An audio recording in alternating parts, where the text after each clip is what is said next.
are controlling transmission. If we wish to make it louder, we will bring up the volume. If we wish to make it softer, we will tune it to a whisper. You thought this shit was over?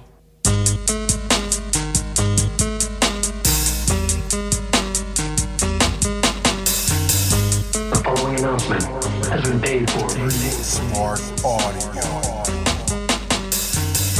We are controlling transmission. If we wish to make it louder, we will bring up the volume.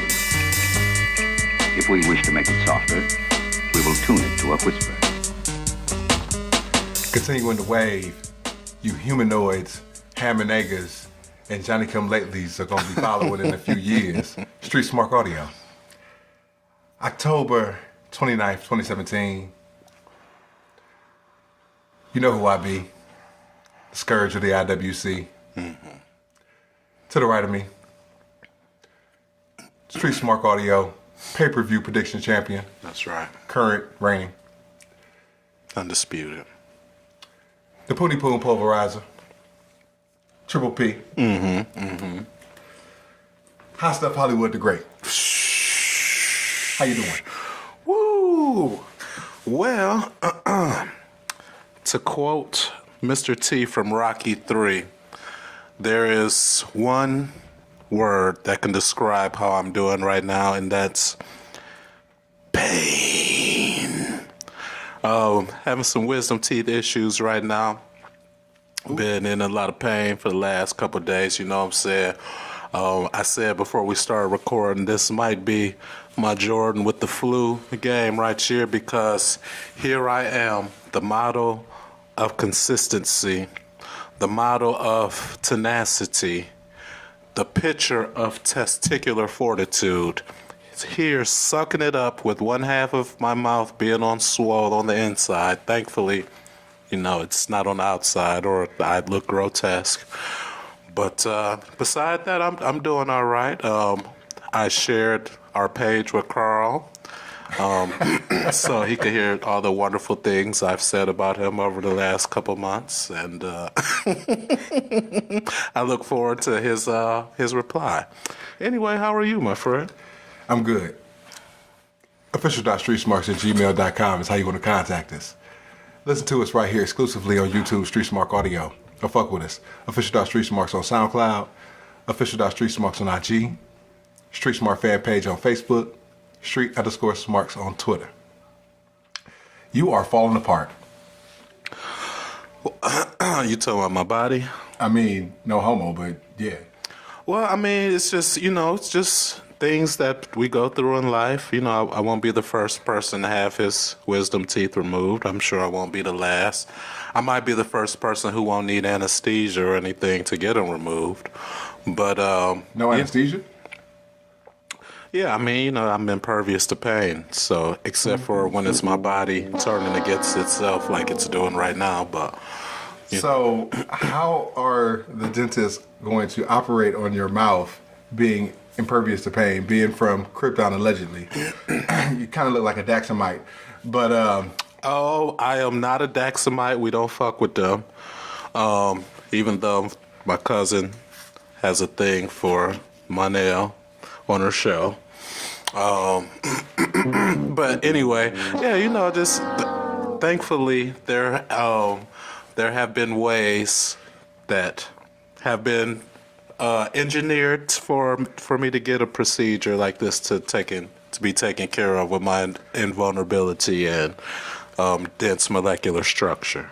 Well, us mere mortals, you know, don't have to go through that rigmarole. I happen to have my wisdom teeth pulled. Had them pulled, and they pulled the top two, like in 2003. They pulled the bottom two in 2004. I cite this because in 2004, I was the replacement for somebody who denied going to a deployment to the Middle East, and I had to go in their place. Oh, wow. On 8 days after I got my wisdom teeth pulled. So I had dry socket in the Middle East. Ooh, 8 days later you had dry socket? 8 days later I left to go to the Middle East on a deployment. Oh, shoot. With my mouth cut the fuck open. How long did it take for it to heal? With the dry socket, it ended up taking probably another month. Oh. Oh, well, that won't be a problem for me then. That just means it'll be about 2 hours or so. All right, that's cool. But it was cool. They gave us some Percocet. Molly Percocet. I'm scared of pills. So that was the first time I ever took pills, and it leaves you all fucked up. You know what I'm saying? Like, I don't like that feeling.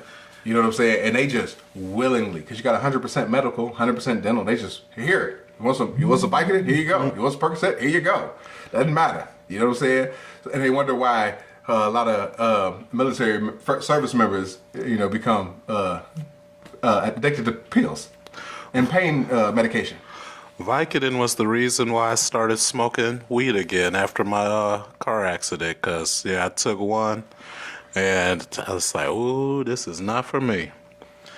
And then I came on back home to the Mary Jane and haven't looked back ever since. Pills ain't for us. Yeah, I know. I'll tell you a story. I knew a girl. It was my little White Castle. As we like to kayfabe around these parts. Your little milk of magnesia. Yes.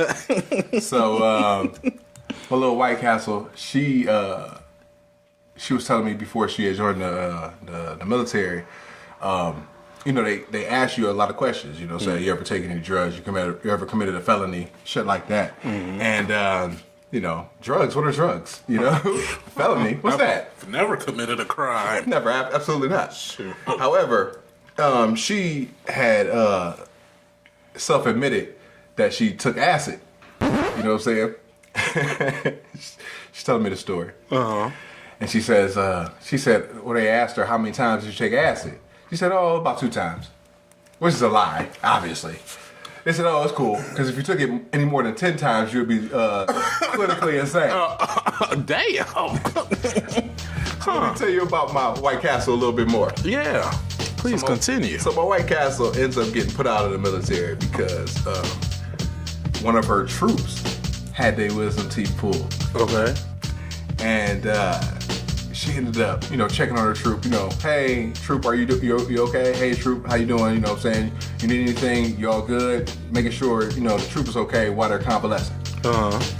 She ends up stealing his pill. Oh, no. The troop rats on her, right? Rightfully so. So she self-admits, and they send her to treatment. Mm-hmm. Because they got to treat you before they kick you out. If you claim you have a problem and shit. So she claims she has a problem, and everything's cool. They still keep her in because they like her.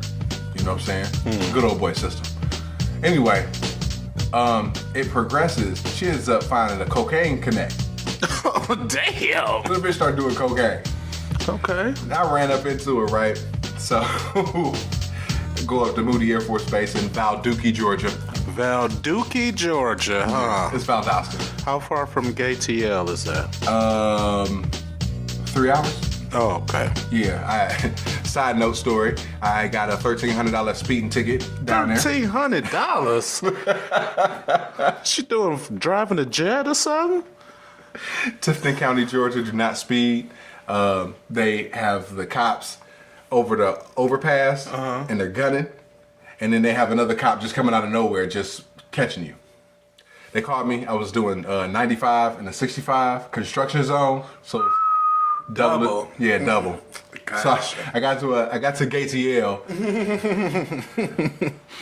went to a vet buddy's house, called the ticket in. Mm-hmm. They said, "Sir, that's $1,300." I said, "What?" God damn. Yeah. It just so happened that income tax check came in, so I just, here, give me $1,300, I can pay this ticket and you can keep the rest. So we got into that shit real easy. So anyway, so I roll up to Valdosta, and she, an old girl's there. She got her Siberian Husky or whatever. So she start, we chilling, watching movies and shit. I'm about to pipe, you know what I'm saying? And a little sexy time. Right, and then she do a couple lines. You know what I'm saying? A little bug of sugar. Yeah. So I'm like, oh shit. So I'm thinking to myself like, damn, what if I get this bitch to snort coke off my dick? I'm thinking to myself like, ooh, do an absorbent and You're right. I might pop. So I just, said never mind that Right, shit. because you don't want your tool to get numb. Right, so the bitch, we watching the movies and shit, and all of a sudden this bitch get, she high as fuck. She started doing cartwheels in her living room. Boop, boop, boop. The dog going crazy, chasing after her while she's doing these cartwheels and shit. She stops, looks at me and says, "You want to have sex?" I said, "Yes, I do." Well, all right. Yes. I woke up the next day. It was a note on her bed. Talk about I went to PT. I'll be back.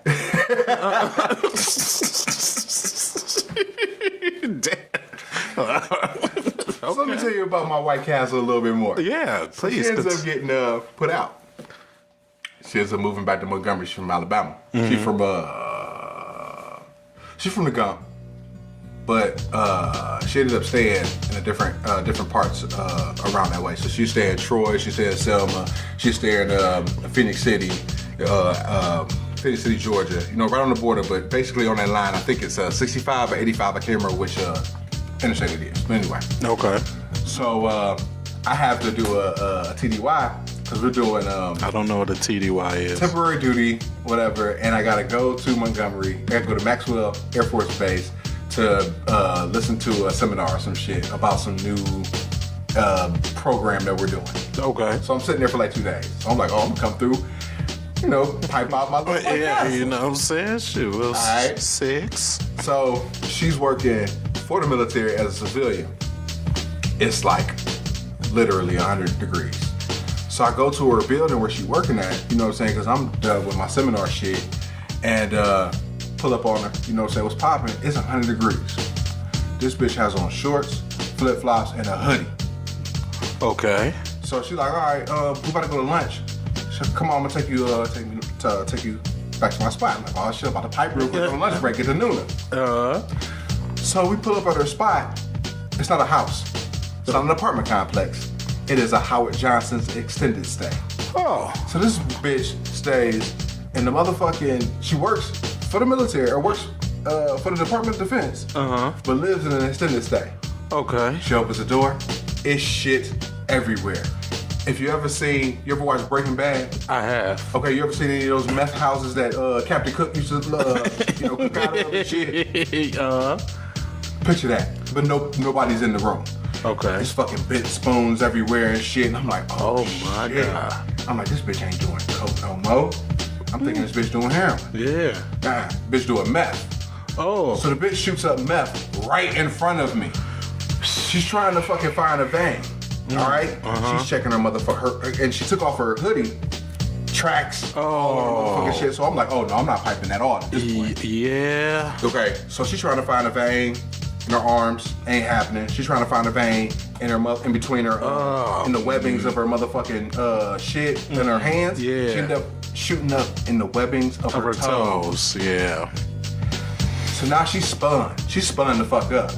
She's doing like 80 down the residential road trying to get back to motherfucking work. You know what I'm saying?